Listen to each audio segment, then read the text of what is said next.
Amen. Ang pagpapala at kapayapaan mula sa Diyos na Ama natin at sa Panginoong Hesukristo naway sumainyo.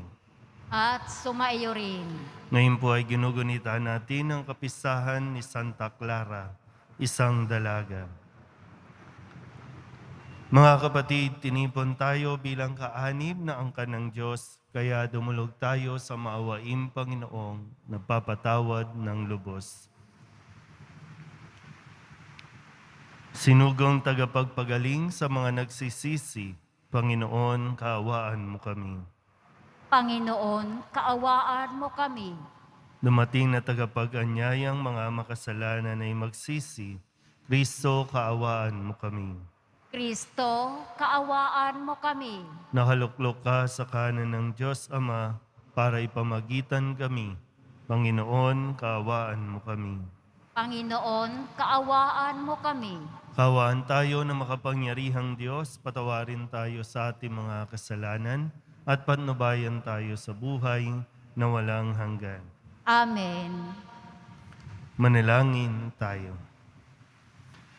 Ama naming makapangyarihan, itinaguyod mo si Santa Clara sa pagmamalasakit sa mga dukhat aba.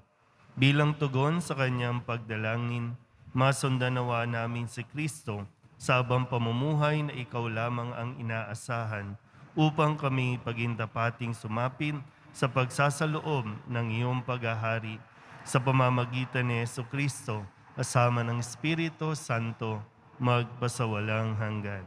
Amen. Magsiupo muna ang lahat.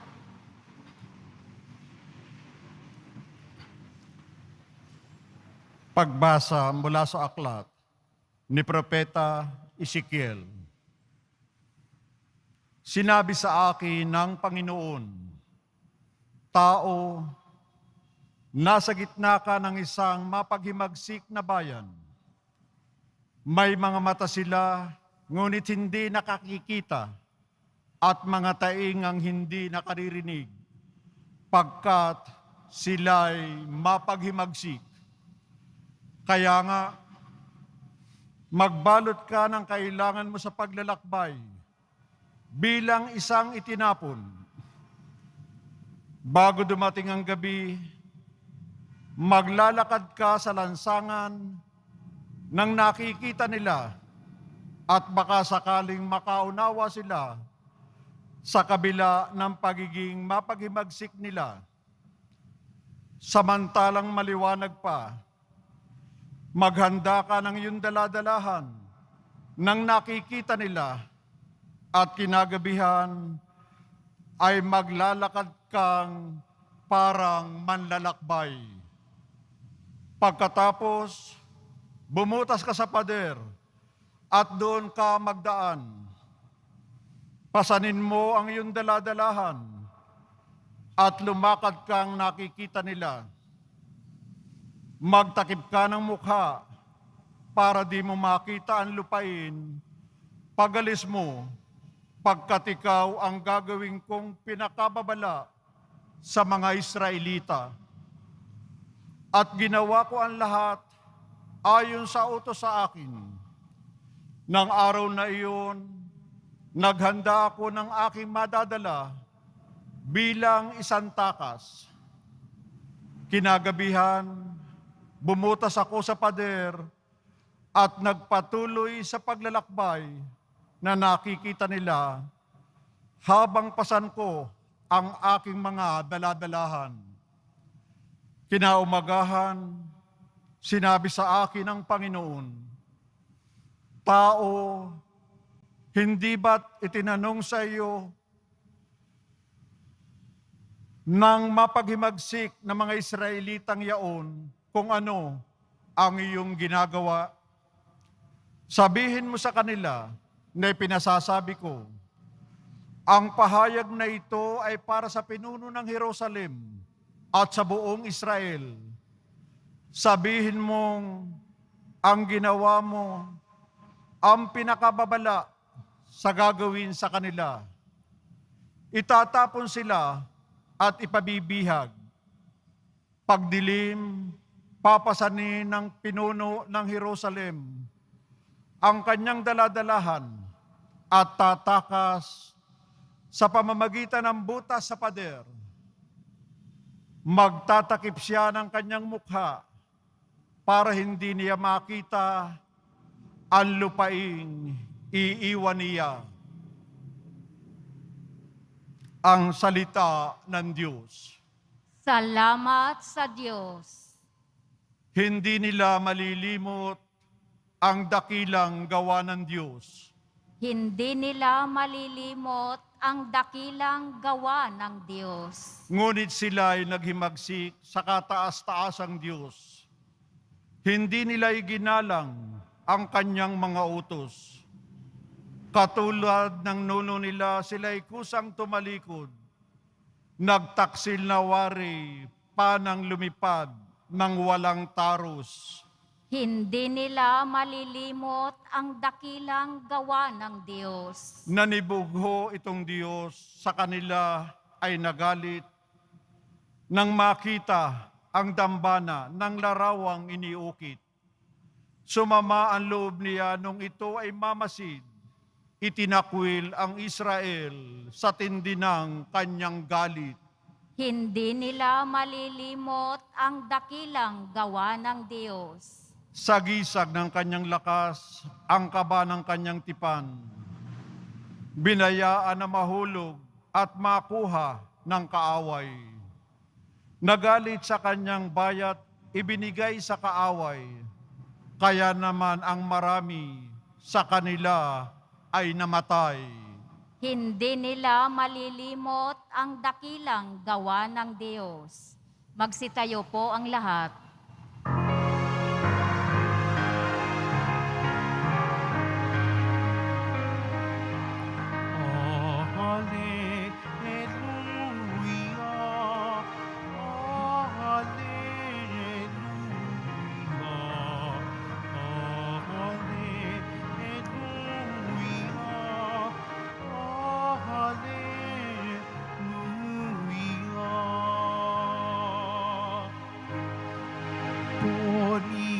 Pasikatin, kagandahan ng loobin, ng kabutihan mo sa amin.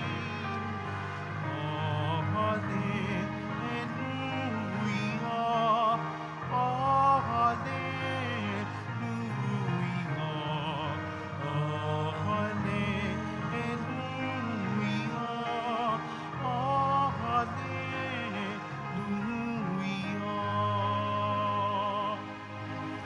Sumainyo ang Panginoon. At sumaiyo rin. Ang mabuting balita ng Panginoon ayon kay San Mateo. Papuri sa iyo, Panginoon. Noong panahong iyon, lumapit si Pedro at nagtanong kay Jesus, Panginoon, makailan kong patatawarin ang aking kapatid na paulit-ulit na nagkakasala sa akin? Makapito po ba? Sinagot siya ni Jesus, hindi ko sinasabing makapito, kundi 70 ulit pa nito. Sapagkat ang paghari ng Diyos ay katulad nito. Ipinasya ng isang hari na pagbayarin ang kanyang mga lingkod na may utang sa kanya. Unang dinala sa kanya ang isang may utang na 10 milyong piso. Dahil sa siya'y walang ibayad, iniutos ng hari na ipagbili siya, ang kanyang asawa, mga anak, at lahat ng ari-arian upang makabayad. Nanikluhod ang taong ito sa harapan ng hari at nagmakaawa. Bigyan pa ninyo ako ng panahon at babayaran ko sa inyo ang lahat. Naawa sa kanya ang hari, kaya ipinatawad ang kanyang mga utang at pinayaon siya. Ngunit pagkaalis niya roon ay nakatagpo niya ang isa sa kanyang kapwa lingkod na may utang na 500 piso sa kanya. Sinunggaban niya ito at sinakal, sabay wika, magbayad ka ng utang mo. Naglumuhod iyon at nagmakaawa sa kanya. Bigyan mo pa ako ng panahon at babayaran kita. Ngunit hindi siya pumayag. Sa halip, ipinabilanggo niya ang kanyang kapwa lingkod hanggang sa ito'y makabayad. Nang makita ng kanyang mga kapwa lingkod ang nangyari, sila'y labis na nagdamdam. Pumunta sila sa hari at isinumbong ang nangyari. Kaya't ipinatawag siya ng hari. Ikaw, napakasama mo, sabi niya. Pinatawad kita sa utang mo sapagkat nagmakaawa ka sa akin. Nahabag ako sa iyo. Hindi pa dapat ka ring mahabag sa kapwa mo? At sa galit ng hari, siya'y ipinabilanggo hanggang sa mabayaran niya ang kanyang utang. Gayon din ang gagawin sa inyo ng aking amang nasa langit kung hindi ninyo patatawarin ang inyong kapatid. Pagkatapos sabihin ni Jesus ang mga bagay na ito, siya'y umalis sa Galilea at nagtungo sa lupain ng Judea, sa kabila ng ilog Jordan. Ang mabuting balita ng Panginoon. Pinupuri ka namin, Panginoong Hesu Kristo. Magsiupo muna ang lahat. Isang magandang umaga po sa inyong lahat. Sa atin pong Ebanghelyo ngayon at sa araw na ito kung saan ipinagdiriwang o ginugunita natin ang kapistahan ni Santa Clara ng Assisi. Si Santa Clara po yung unang babae na nakatuwang ni San Francisco de Assisi na sumunod at ibinigay ang kanyang sarili sa paglilingkod para sa Panginoon, para kay Jesus. Sa usapin natin ngayon, kamusta po ba ang ating mga nararamdaman? Mabigat ba ang ating kalooban kahit na tayo po ay madalas na nagsisimba? Meron bang mabigat sa atin na dala-dala natin? Maaring ito ay sama ng loob, galit sa ibang tao, o kaya naman yung ibang tao o mismong malapit sa iyo ang may sama ng loob sa iyo. So, hindi lang tungkol ito lagi sa sino ang may nagawang mali sa akin, kundi sino yung nagawa natin ng mali. Mahirap kasi kapag hindi natin nakikita yung ating sarili na mayroon din pagkakamali.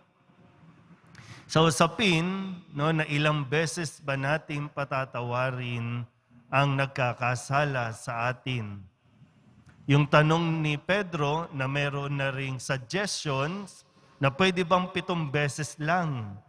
Okay na ba na 7 beses lang? So ilang beses?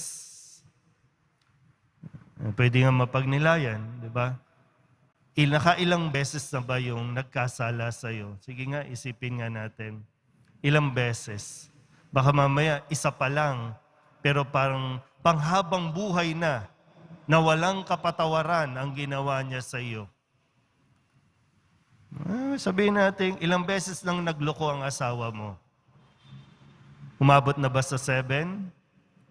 Isa pa lang, tinapos nyo na eh. Wala nang kapatawaran, di ba? So, ilang beses na ba? Pwede siguro, by the number, ilang beses na ba? Yung nanay mo, ilang beses ang nagkasala sa'yo. Tatay mo, ilang beses ang nagkasala sa'yo. Kung technicality ang pag-uusapan natin, sige, para maging valid yung sinasabi mong kawawa ka naman. No? Hirap ka na. Tingnan muna natin. Legality-wise, nakakailan na ba?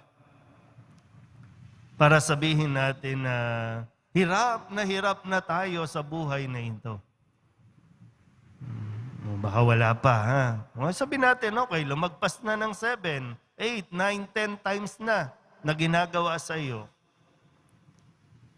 Ang usapin din na sinasabi sa atin bilang sagot sa tanong na ilang beses. Kasi sabi ni Kristo, hindi ko sinasabing 7. Wala akong sinasabing 7. Kaya sa pagbibigay ng halimbawa, parang ang ipinapaunawa sa atin, kung humingi ng tawad, patawarin mo. Kasi ganun ang Panginoon. Kung humingi ng tawad, patawarin. So, di ba? Parang, paano mong patatawarin kung hindi nga humingi ng tawad? At paano hihingi ng tawad kung hindi nga niya ina-acknowledge na meron siyang pagkakasala o may nagawang mali?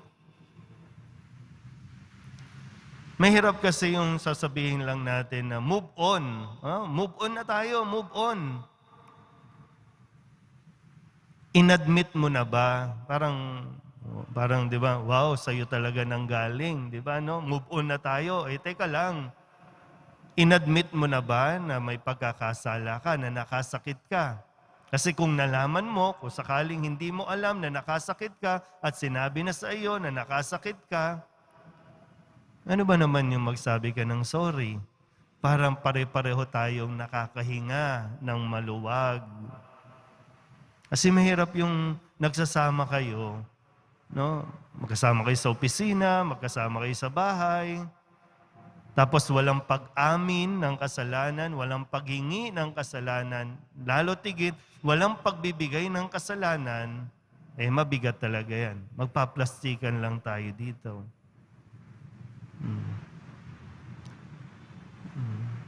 Sabi ni Jesus, ganyan din ang gagawin sa inyo ng aking Panginoon pagdating ng tamang panahon. Pag hindi mo pinatawad ang iyong kapwa na nagkasala sa iyo, hindi ka rin patatawarin. Okay, nandun na tayo sa punto na ikaw kasi nasaktan, di ba? No? Sobrang sakit kasi yung ibinigay sa iyo. Hindi naman po inaalis yun na nasaktan ka dahil niloko ka. Hindi inaalis yun. Pero ang gustong alisin ng Diyos, yung bit-bit mo, yung dala-dala mong sakit, na mangyayari lang kapag nagawa mong magpatawad. Maging handa ka lang. Hindi naman minamadali, no? Hindi naman sinasabing agad-agad, no? Sinaksak ka sa liig, tapos, sorry na, okay na tayo, ha? Hindi naman ganun, no? May proseso din na pagdaraanan. Kumbaga, take time. No? Take your time. Kaya lang, yun nga, pag pinatagal mo ng pinatagal, mas lalo lang bibigat. Pero yung sabi na, pag dumating ang araw, na lumapit at humingi ng tawad, sana handa tayong magbigay ng patawad. Kung maibalik yung dating closeness, okay. Pero hindi sinasabing, BFF na tayo ulit matapos mo kong saksakin, ha? Hindi naman. Kasi pagdating, sabi nga, no? Pagdating naman sa langit, wala nang ganyang mga emote-emote natin. Wala na yan. Tapos na yan eh. Wala nang kalungkutan, wala nang kagutuman, no? Dito lang sa lupa, doon natin mas nararanasan ito. Sana po ay mapagnilayan natin ng mabuti. No? Ang pagpapatawad ay hindi para sa taong nagkasala. Ang pagpapatawad ay para sa taong nasaktan. Para ikaw ay mapalaya na sa sakit o sama ng loob na naidulot sa iyo. Amen. Magsitayo na po ang lahat.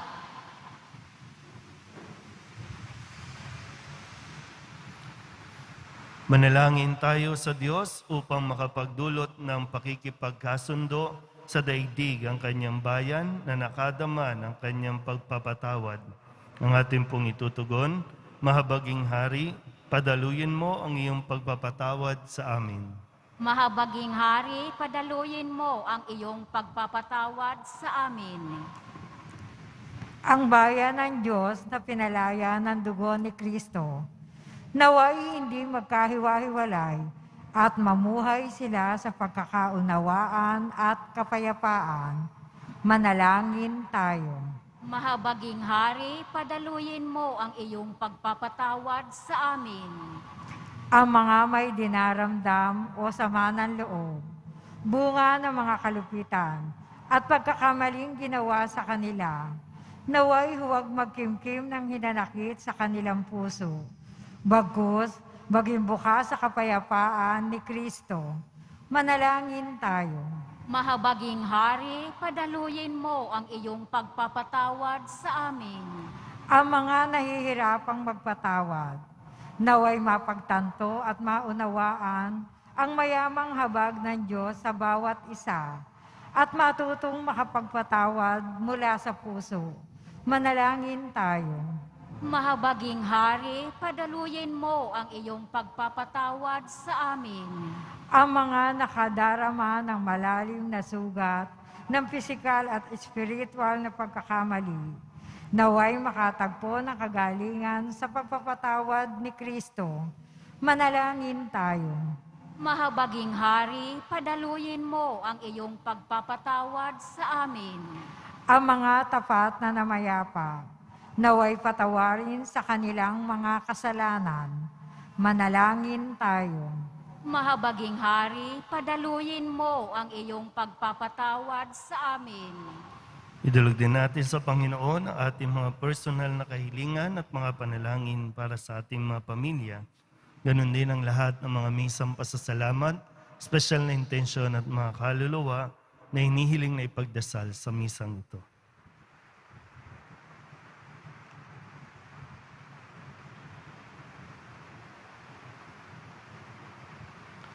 Ang lahat ng ito hinihiling namin sa ngalan ni Kristong aming Panginoon. Amen. Magsiupo muna ang lahat.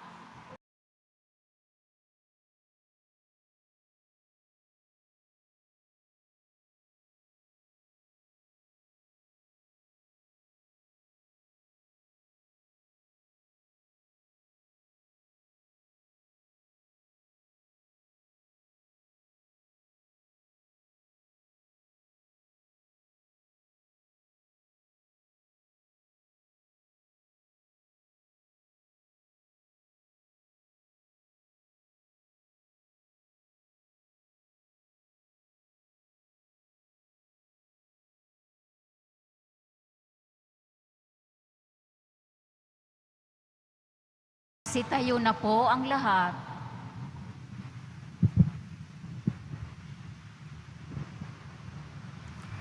Manalangin kayo mga kapatid upang paghahain natin ay kalugdan ng Diyos sa mga makapangyarihan. Tanggapin nawa ng Panginoon itong paghahain sa iyong mga kamay, sa kapurihan niya at karangalan, sa ating kapakinabangan at sa buong sambayanan niyang banal. Ama naming lumikha, mapakinabang nawa kami sa idinulot na bunga ng aming paghahain upang katulad ng huwaran naming si Santa Clara, kaming dinadalisay nito sa dating pamumuhay, ay umunlad nawa sa pagkamit ng buhay mong bigay. Sa pamamagitan ni Jesucristo kasama ng Espiritu Santo, magpasawalang hanggan. Amen. Sumainyo ang Panginoon. At sumaiyo rin. Itaas sa Diyos ang inyong puso at diwa. Itinaas na namin sa Panginoon. Pasalamatan natin ang Panginoong ating Diyos. Marapat na siya ay pasalamatan. Ama naming makapangyarihan, tunay ngang marapat na ikaw ay aming pasalamatan. Ngayoy ikinagagalak naming may mga banal na tao na nagtalaga ng sarili sa anak mong sa Jesucristo upang ipamalas sila ang paghahari mo at maakit ang kapwa na manalig sa iyo. Ngayon, sa aming ibinibigay ng iyong anak na minamahal, ang kabanalang iyong taglay at angad mong kamtin ng tanan. Ito ang pinanggalingang amin ngayong nililingon. Dito mo rin nais sa kami makarating at tumantong. Kaya kaysa ng mga anghel na nagsisiawit ng papuri sa iyo, nang walang humpay sa kalangitan, kami nagbubunyi sa iyong kadakilaan. Santo, Santo, Santo, Panginoong Diyos ng mga hukbo, napupuno ang langit at lupa ng kadakilaan mo. Usana sa kaitaasan, pinagpala ang naparirito sa ngalan ng Panginoon. Usana sa kaitaasan, magsiluhod po ang lahat. Ama naming banal, ikaw ang bukal ng tanang kabanalan. Kaya't sa pamamagitan ng iyong Espiritu, gawin mong banal ang kaloob na ito upang para sa aming maging katawan at dugo ng aming Panginoong Heso Kristo.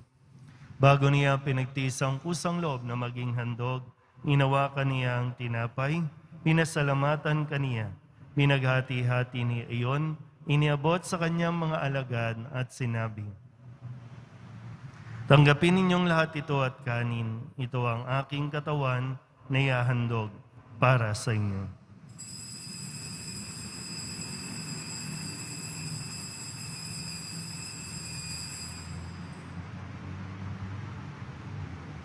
Gayun din naman nang matapos ang hapunan, hinawakan niya ang kalis, muli kaniyang pinasalamatan. Iniabot niya ang kalis sa kanyang mga alagad at sinabi, "Tanggapin ninyong lahat ito at inumin. Ito ang kalis ng aking dugo, ng bago at walang hanggang tipan. Ang aking dugo na ibubuhos para sa inyo at para sa lahat, sa ikapagpapatawad ng mga kasalanan. Gawin ninyo ito sa pag-alaala sa akin."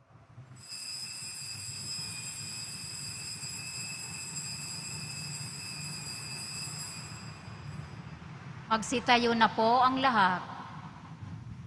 Ipagbunyi natin ang misteryo ng pananampalataya. Si Kristo'y namatay, si Kristo'y nabuhay, si Kristo'y babalik sa wakas ng panahon.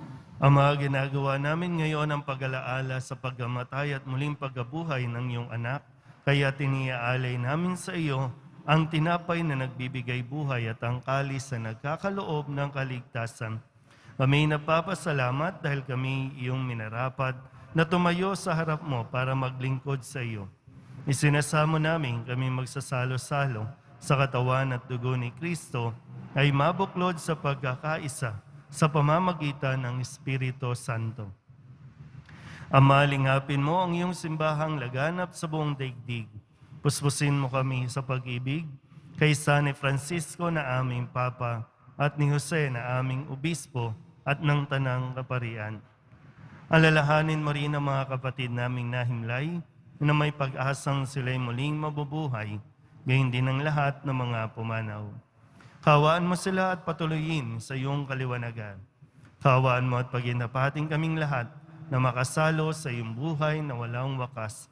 Kaysa ng mahal na Birhen Maria na Ina ng Diyos, ng kabiyak ng puso niyang si San Jose, kaysa ng mga apostol at ng lahat ng mga banal na namuhay dito sa daigdig ng kalugod-lugod sa iyo, may pagdiwang nawa namin ng papupuri sa ikararangal mo sa pamamagitan ng iyong anak na aming Panginoong Heso Kristo. Sa pamamagitan ng Kristo, kasama niya at sa Kanya, ang lahat ng parangal at papuri ay sa iyo, Diyos amang makapangyarihan, kasama ng Espiritu Santo, magpasawalang hanggan. Amen.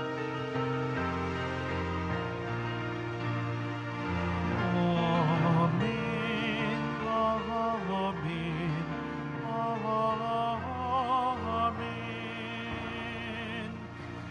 Buong kababaang loob tayong tumawag sa ating Panginoon ng Ama namin.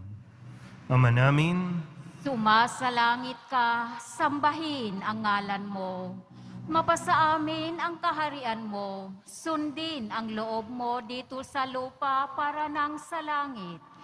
Bigyan mo kami ngayon ng aming kakanin sa araw-araw at patawarin mo kami sa aming mga sala para nang pagpapatawad namin sa nagkakasala sa amin. At huwag mo kaming ipahintulot sa tukso at iadya mo kami sa lahat ng masama. hinihiling namin kami iadya sa lahat ng masama, pagkalooban ng kapayapaan araw-araw, iligtas sa kasalanan at ilayo sa lahat ng kapahamakan. Samantalang aming pinananabikan ang dakilang araw ng pagpapahayag ng tagapagligtas naming si Heso Kristo. Sapagkat iyo ang kaharian at ang kapangyarihan at ang kapurihan magpakailanman. Amen. Panginoong Heso Kristo, sinabi mo sa iyong mga apostol, kapayapaan ang iniiwan ko sa inyo, ang aking kapayapaan ang binibigay ko sa inyo. Tunghayan mo ang aming pananampalataya at huwag ang aming mga pagkakasala. Pagkalooban mo kami ng kapayapaan at pagkakaisa ayon sa iyong kalooban, kasama ng Espiritu Santo, magpasawalang hanggan. Amen. Ang kapayapaan ng Panginoon ay laging sumainyo. At sumaiyo rin. Magbigayan po tayo ng kapayapaan sa isa't isa. Kordero ng Diyos na nag-aalis ng mga kasalanan ng sanlibutan, maawa ka sa amin. Kordero ng Diyos na nag-aalis ng mga kasalanan ng sanlibutan, maawa ka sa amin. Kordero ng Diyos na nag-aalis ng mga kasalanan ng sanlibutan, ipagkaloob mo sa amin ang kapayapaan. Magsiluhod po ang lahat. Ito ang kordero ng Diyos. Ito ang nag-aalis ng kasalanan ng sanlibutan. Mapalad ang mga inaanyayahan sa kanyang piging. Panginoon, hindi ako karapat-dapat na magpatuloy sa iyo, ngunit sa isang salita mo lamang ay gagaling na ako. Katawan ni Kristo. Amen.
Magsitayo na po ang lahat. Manalangin tayo. Ama naming mapagmahal, pakundangan sa katawat dugo na aming tinanggap, huwag mong ipahintulot na kami sa kasamaan masadlak. Sa halip, pakundangan kay Santa Clara, umunlad nawa kami sa pag-ibig na wagas araw-araw, at makaharap nawa kami sa iyo sa langit kailanman, sa pamamagitan ni Jesucristo, asama ng Espiritu Santo, magpasawalang hanggan. Amen. Sumainyo ang Panginoon. At sumaiyo rin. Manalangin tayo para sa pagbabasbas. Mahal na pong Jesus Nazareno, inihayag mo sa pamamagitan ng krus ang walang maliw na pag-ibig ng Diyos sa sangkatauhan. Pakinggan mo ang kahilingan ng iyong angkan na nagsusumamo sa iyo. Makamtanawa nila ang iyong katugunan at tanggapin ang kasagutan na may utang na loob na tinatanaw. Basbasan din po ninyo mga dala-dala nilang mga imahin at dasalan at lahat ng mga may karamdaman. Sa pamamagitan ng bendisyon na ito, naway maalala nila ang mga pangako nila noon sa binyag na ikaw ang kanilang ibigin at paglilingkuran bilang Panginoon magpasawalang hanggan. Amen. At pagpalain kayo ng makapangyarihang Diyos, Ama at Anak at Espiritu Santo. Amen. Umayo kayong taglay ang kapayapaan ng poong Jesus Nazareno. Salamat sa Diyos. Magandang umaga po.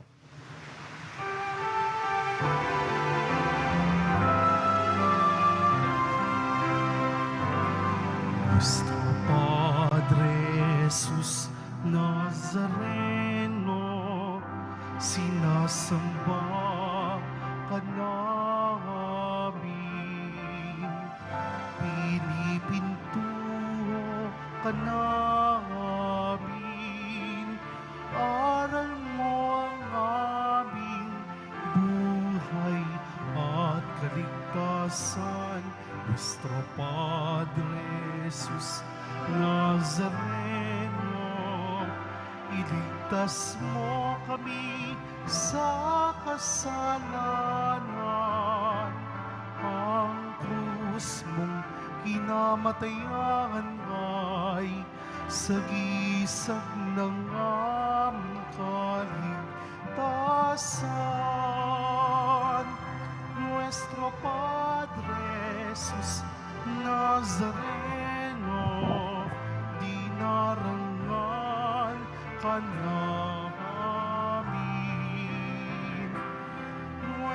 Padre Jesus Nazareno, dilulwalhati ka namin. Nuestro Padre Jesus Nazareno,